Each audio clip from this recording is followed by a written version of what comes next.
Assalamualaikum dan halo semuanya. Semoga kalian selalu sehat dan dilancarkan segala rezekinya dimanapun kalian berada. Film yang akan kita bahas kali ini berjudul Anwe Sipin Kandetum yang rilis di tahun 2024. Film ini merupakan film misteri India yang menceritakan investigasi polisi terkait dua pembunuhan wanita muda. Anwe Sipin Kandetum adalah film India berbahasa Malayalam yang disutradarai Darwin Karyakose dan dibintangi Tovino Thomas sebagai tokoh utamanya. So, untuk lebih jelasnya langsung aja kita masuk ke alur ceritanya. Berlatar belakang di tahun 1993 saat teknologi masih sangat terbatas, kita akan diperkenalkan dengan wakil inspektur polisi bernama Anan. Bertugas di desa kelahirannya, Anan selalu mengambil tindakan tegas jika ada sebuah kejahatan yang terjadi di lingkungan masyarakat. Di suatu momen seorang pria bernama Tuan Matan datang membuat laporan pengaduan atas menghilangnya sang putri bernama Lovely. Lovely adalah anak kedua dari 3 bersaudara. Ia baru saja lulus SMA dan berencana melanjutkan pendidikan ke jenjang universitas. Sebelum dinyatakan menghilang, Lovely mengatakan jika ia akan pergi ke kampus untuk mengambil tiket ujian. Namun sudah 2 hari berlalu ia tak kunjung kembali dan tidak ada satupun yang mengetahui di mana keberadaannya. Salah satu pemilik toko bernama Kunjapan mengatakan jika ia sempat melihat Lovely turun dari bus pada pukul 1:30 siang. Dan berjalan memasuki desa, Lovely sempat diikuti oleh 2 pemuda yang tinggal di rumah kontrakan Cako.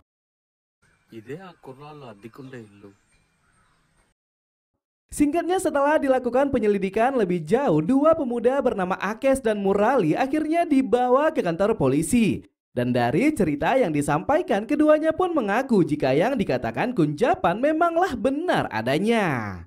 Namun belum sempat melakukan hal apapun, keduanya langsung melepaskan Lovely karena kehadiran seorang pedagang ikan. Dan mulai dari sana, Akes dan Murali tidak mengetahui apa yang terjadi selanjutnya kepada Lovely.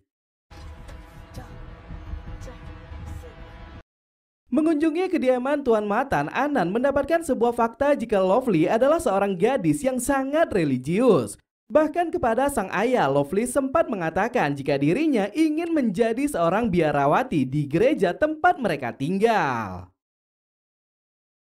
Kepolisian bersama penduduk desa juga melakukan penelusuran ke beberapa titik untuk mencari keberadaan Lovely. Mulai menyisir ladang rumput sampai menyelam ke areal sungai. Kakak perempuan Lovely bernama Blessy mengatakan jika sang adik seharusnya sudah tiba di rumah pada pukul 2 siang. Karena sebelum pergi mengambil tiket ujian kampus, Lovely mengatakan jika ia akan segera pulang dan tidak kemana-mana lagi. Adik perempuan Lovely bernama Bitu juga mengatakan jika Lovely sangat mengagumi sosok Pastor Joseph. Dan dalam beberapa kesempatan Lovely sering mengunjungi gereja hanya untuk berbincang dengan pastor tersebut. Tuan Matan mengatakan kepada Anan jika gereja yang sering dikunjungi Lovely terdapat rumah dinas yang ditinggali oleh 3 orang pastor. Namun karena ada pastor yang meninggal dunia dan ada yang dimutasi, akhirnya rumah tersebut hanya ditinggali oleh pastor bernama Thomas. Sebelum memutuskan mengunjungi gereja tersebut, Bawahan Anan mengatakan jika hal itu akan sulit dilakukan. Karena bagaimanapun jika pihak media mengetahuinya, maka penyelidikan yang dilakukan kepolisian akan mempermalukan nama baik gereja. Apa yang dikatakan bawahannya sepertinya memanglah benar. Saat berusaha memasuki gereja, Anan malah mendapatkan hadangan kuat dari masyarakat. Bahkan ketika Inspektur Simon mendatangi lokasi, Anan diberi teguran keras karena sudah melewati batas protokol keagamaan. Di tengah keributan tersebut, personil polisi bernama Hasan mengabarkan jika warga telah menemukan mayat terbungkus karung di sebuah sumur. Dan setelah dievakuasi, ternyata korbannya adalah Lovely.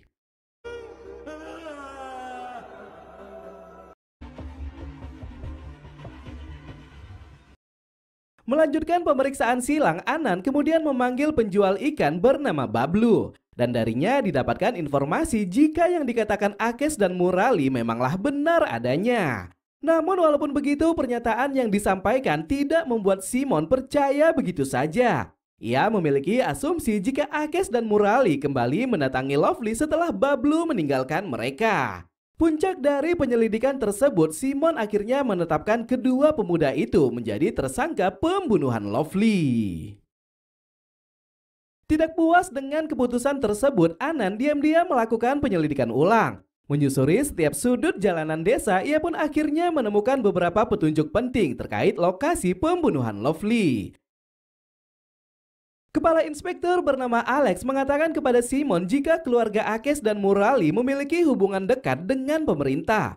Terlebih lagi peluang keduanya dijadikan tersangka hanyalah 50-50. Dengan kata lain, jika keduanya tidak terbukti bersalah, maka kepolisian juga yang akan menjadi bulan-bulanan pemerintah. Latar belakang Alex yang merupakan seorang Kristen membuatnya juga tidak menyetujui investigasi yang dilakukan Anan. Namun karena mendapatkan tekanan dari atasan, ia pun meminta agar Simon mencari seseorang yang paling dicurigai untuk dijadikan pelaku.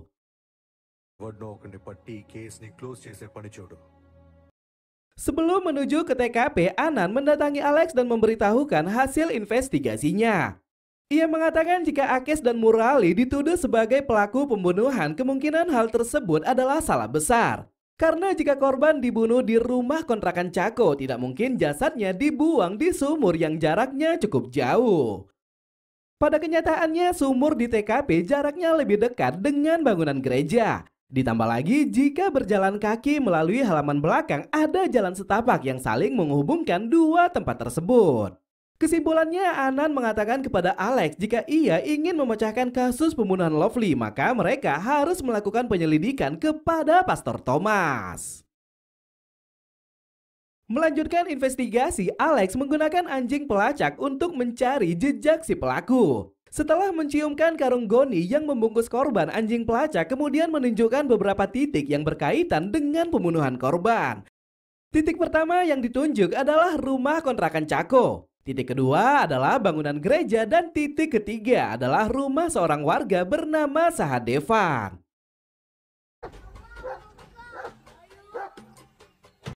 Terkait tiga tempat tersebut, Alex mengatakan kepada Anan jika ia mencurigai Pastor Thomas, kemungkinan hal tersebut adalah salah besar. Karena dari catatan gereja pusat, di hari menghilangnya Lovely, Pastor Thomas sedang menghadiri rapat dari pukul 11 siang sampai 10 malam. Berdasarkan temuan kain yang membungkus jasad korban, Alex berhasil mendapatkan sebuah petunjuk. Melalui kesaksian Bablu si penjual ikan, ternyata kain itu adalah milik Sahadevan. Dan tanpa menunggu lama, kepolisian langsung membawa Sahadevan untuk diinterogasi. Sahadevan awalnya mengaku jika kain tersebut memanglah miliknya. Namun beberapa hari yang lalu kain tersebut sudah menghilang dari jemurannya.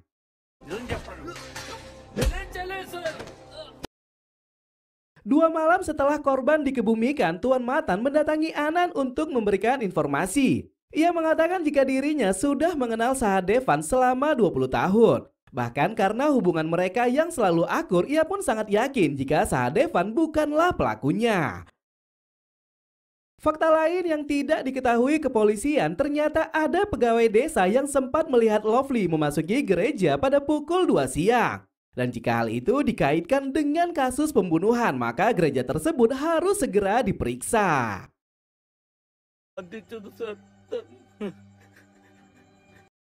Pernyataan yang disampaikan sepertinya sangat sesuai dengan bukti yang diberikan tim forensik. Dr. Anwar selaku pimpinan mengatakan jika mereka tidak menemukan petunjuk yang menguatkan jika korban dibunuh di kediaman Sahadevan.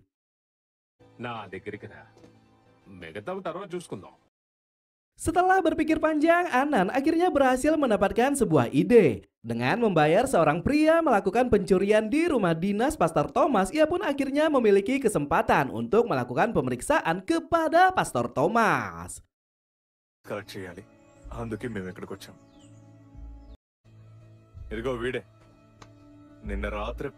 Datang bersama tim forensik, Anan berhasil mengumpulkan beberapa bukti penting. Di mana di ruang dapur dan di ruang tamu terdapat sidik jari dan sehelai rambut yang dipastikan adalah milik Lovely. Pada akhirnya dari semua temuan tersebut bisa disimpulkan jika lokasi pembunuhan Lovely sebenarnya terjadi di rumah dinas Pastor Thomas. Setelah memberitahukan dan menyusun laporan secara rinci, komisaris akhirnya memberikan perintah kepada Anan untuk melakukan penangkapan kepada Pastor Thomas. Dan dari beliau akhirnya terkuaklah jika yang berada di rumah dinas saat pembunuhan Lovely adalah ponakannya yang bernama Daniel Johnson.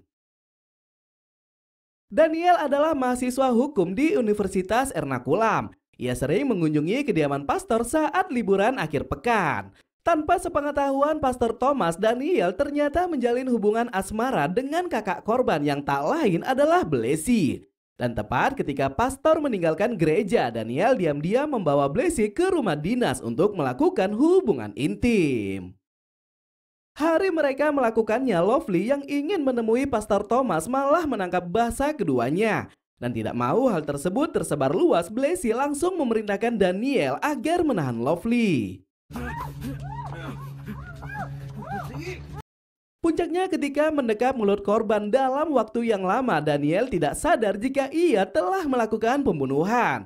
Dan tidak mau hal tersebut diketahui warga desa, keduanya memutuskan membuang jasad Lovely di sumur tua.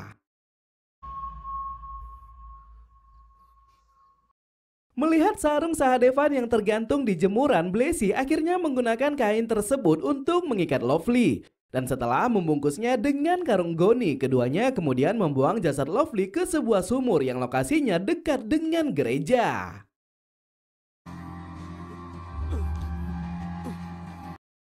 Di luar perkiraan kepolisian, Daniel yang saat itu sedang dibawa ke pengadilan malah melarikan diri. Dan setelah terjadi drama kejar-kejaran, Daniel malah tewas tertabrak kereta api.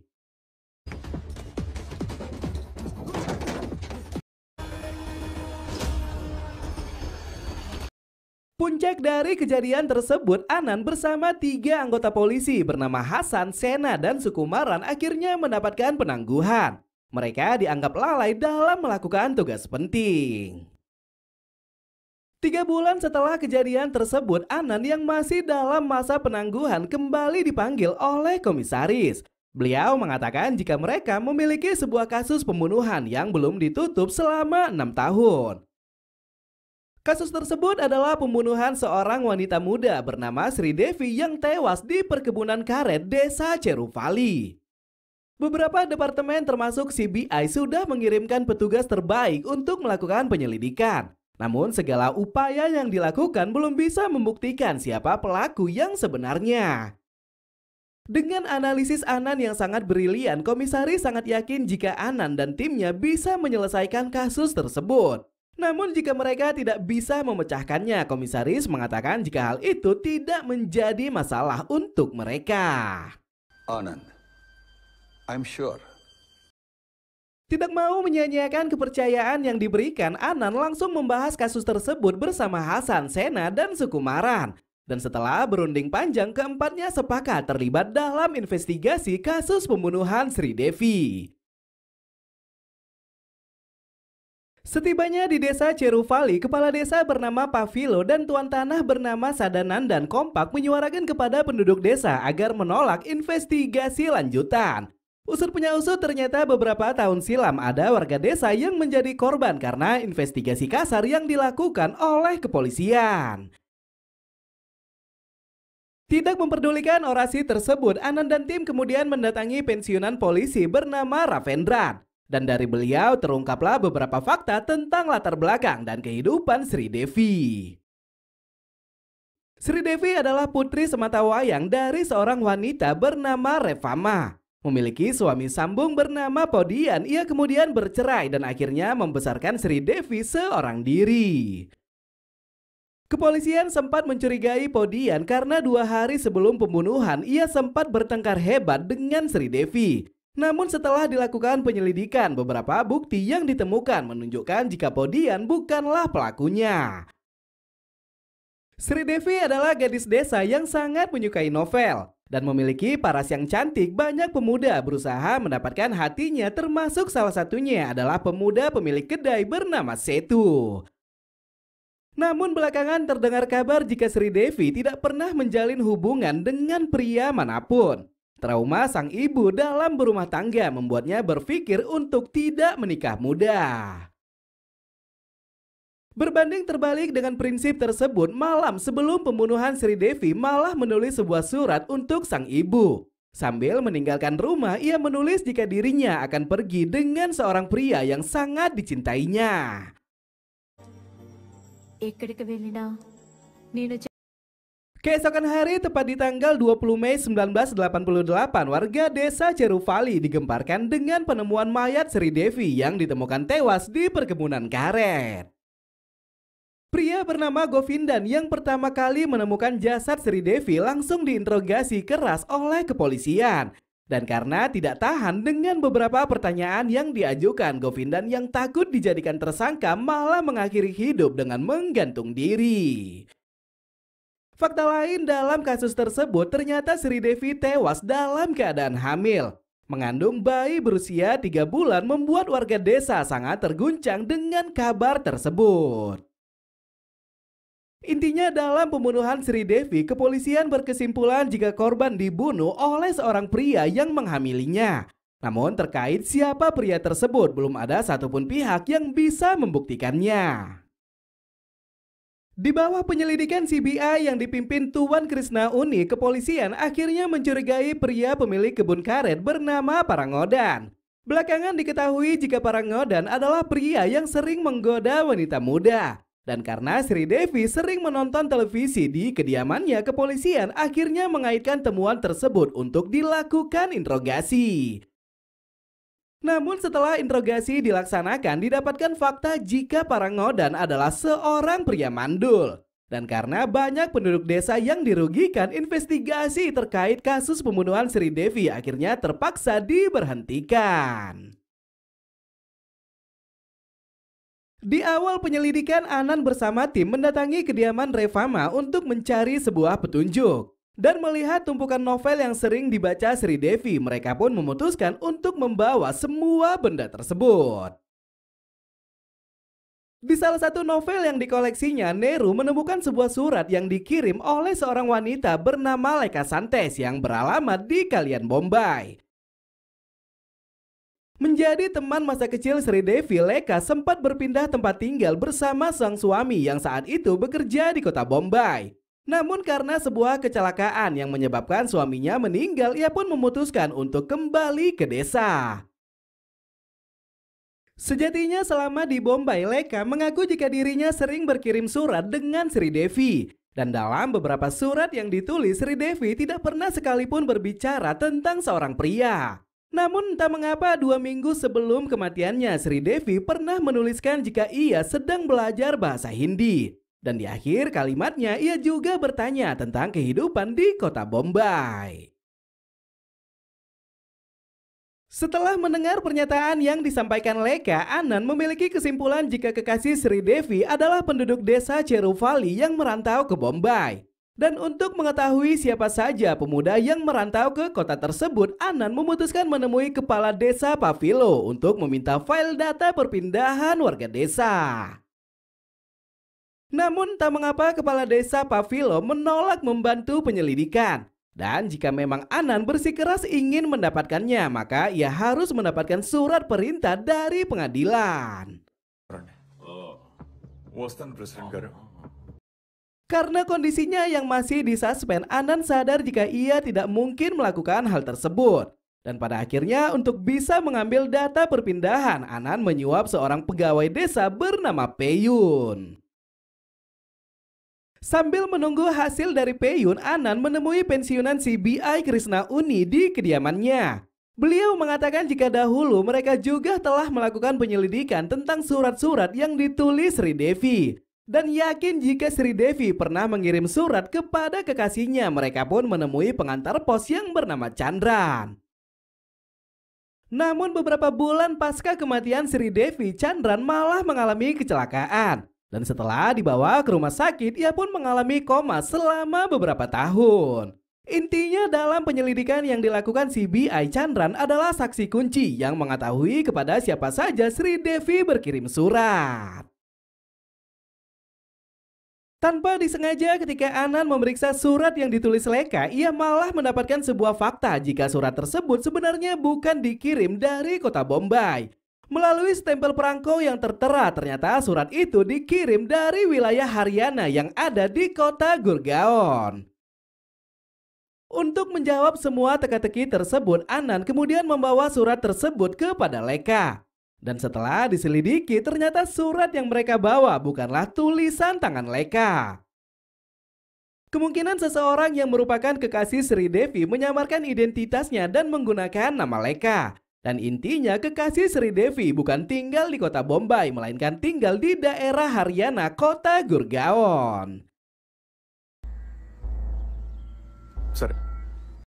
Sore harinya Peyun kembali mendatangi Anan dan mengatakan jika semua file perpindahan warga sudah dipindahkan Pavilo ke rumahnya.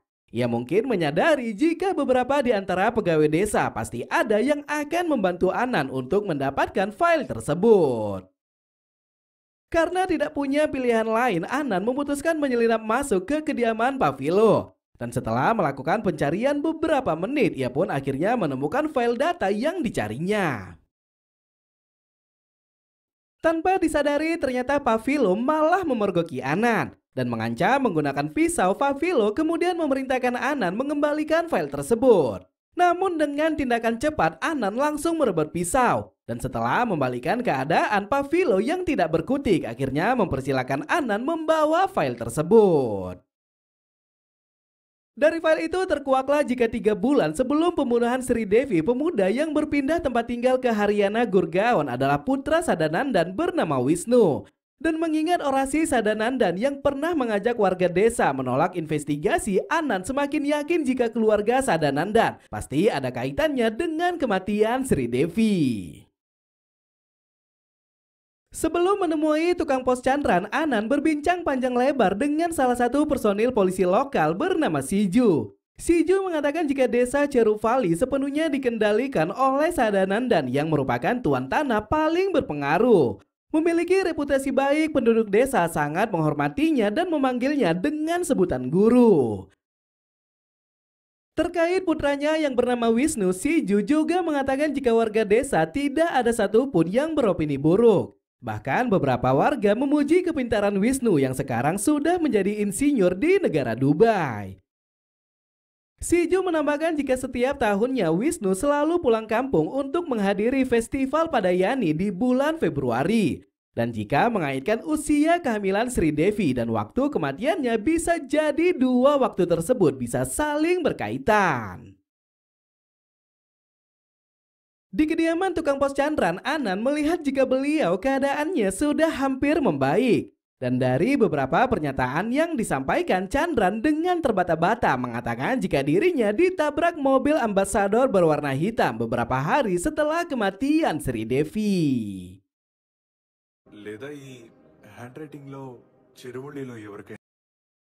Beranjak dari kediaman tukang pos canran, Anan kemudian kembali menemui kepala desa Pavilo. Dan sambil mengembalikan file data perpindahan, Anan mengatakan jika ia dan timnya sudah mengetahui siapa pelaku pembunuhan Sri Devi. Namun untuk menutup kasusnya, Anan meminta agar Pavilo menjadi saksi kunci dalam kesaksian yang akan ia ungkapkan.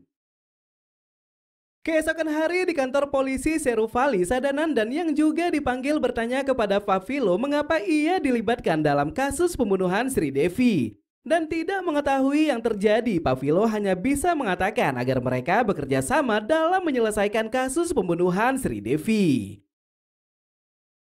Di hadapan semua orang, Anan mulai memaparkan hasil investigasinya. Ia mengatakan jika mereka awalnya menyangka jika pembunuh Sri Devi adalah seorang anak muda berumur 20 sampai 30 tahun. Namun setelah dilakukan penyelidikan, ternyata pembunuhnya adalah pria berumur 60 tahun. Tidak menyebutkan pelakunya secara gamblang, Anan mengatakan jika si pembunuh Sri Devi memiliki seorang putra yang pernah bekerja di kota Gurgaon. Dan untuk memastikannya, Anan kemudian memutar rekaman yang diduga rekaman tersebut merupakan suara asli dari kekasih Sri Devi. చిరువలిలో ఉన్న యువకులందరూ పాల్గొన్నారు. శ్రీదేవి హత్య చేయబడ్డ ఒక ఏడాదికి ముందే Intinya di sini pelaku sudah mengetahui hubungan asmara di antara korban dengan sang putra. Namun karena tidak mau menerimanya sebagai menantu, pelaku memutuskan membunuh korban demi menjaga nama baik keluarga. Menyadari jika suara yang ada di rekaman tersebut adalah suara Wisnu Sadananda menjadi sangat panik dan tidak bisa berkata apa-apa lagi. Sadananda akhirnya meninggalkan kantor polisi dengan wajah yang sangat murung. Tak lama setelahnya, komisaris yang sudah mendapatkan kabar dari Anan kini telah tiba di desa Serufali. Dan setelah mendengar semua hasil penyelidikan, beliau langsung mengajak Anan untuk melakukan penangkapan. Namun di tengah perjalanan mereka malah mendapatkan kabar ada seorang pria tua yang gantung diri di balik bukit. Dan setelah dilihat ternyata yang tewas bukanlah Sadananda melainkan polisi Ravendran.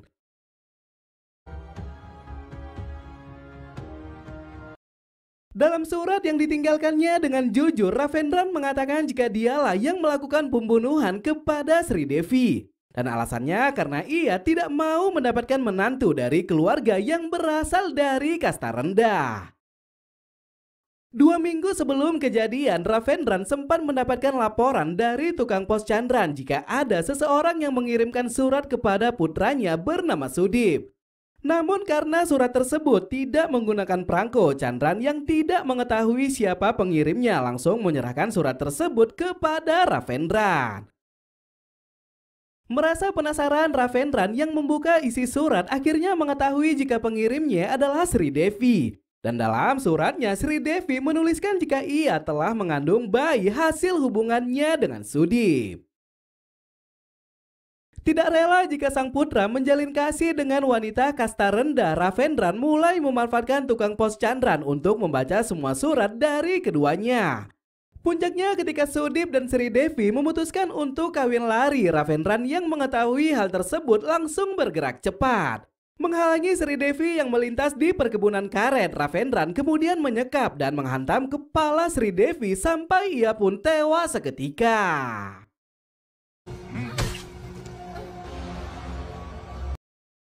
Melalui kilas balik beberapa hari yang lalu, ternyata Anan sudah mengetahui jika pelakunya adalah Ravendran. Namun karena tidak bisa melakukan penangkapan secara langsung, Anan terpaksa membuat sandiwara palsu agar Ravendran tidak melarikan diri. Ketika mengambil file data perpindahan, Favilo sebenarnya mengatakan jika yang selama ini mempengaruhi mereka adalah Ravendran. Beralasan jika penyelidikan hanya akan merugikan warga desa, Ravendran ternyata berniat mengusir Anan dari desa Serufali.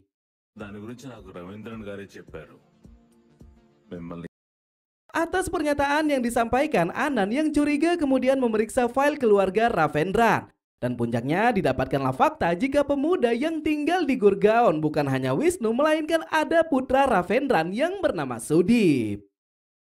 Atas keterangan penduduk sekitar, diketahuilah jika Wisnu dan Sudip merupakan seorang sahabat. Dan untuk mengetahui siapa yang memiliki hubungan dekat dengan Sri Devi, Anan akhirnya memutuskan mendatangi kediaman Sadananda.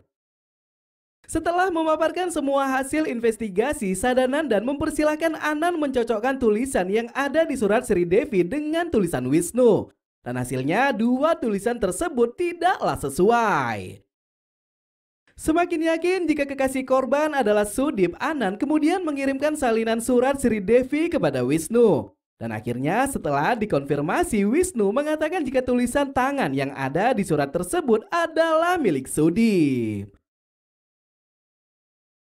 Puncaknya karena bantuan dari Wisnu, Sudip akhirnya mengaku jika ia dan Sri Devi pernah menjalin hubungan asmara. Namun karena tolakan orang tuanya, ia pun menyembunyikan hubungan tersebut dari warga desa termasuk sahabatnya sendiri. Pada bulan Februari 1988 saat festival Padayani, Sudip dan Sri Devi melakukan hubungan intim. Dan 3 bulan di usia kehamilan, Sudip berencana menjemput Sri Devi untuk melangsungkan pernikahan di kota Gurgaon. Namun sayang ketika menunggu di perbatasan desa, Sudip tidak melihat kehadiran Sri Devi. Dan keesokan harinya ia pun dikejutkan dengan kabar kematian Sri Devi yang tewas terbunuh di hutan karet. Menjadikan Sadanandan sebagai pelaku palsu, Ravendran sepertinya sudah terjebak dengan investigasi yang dilakukan Anand.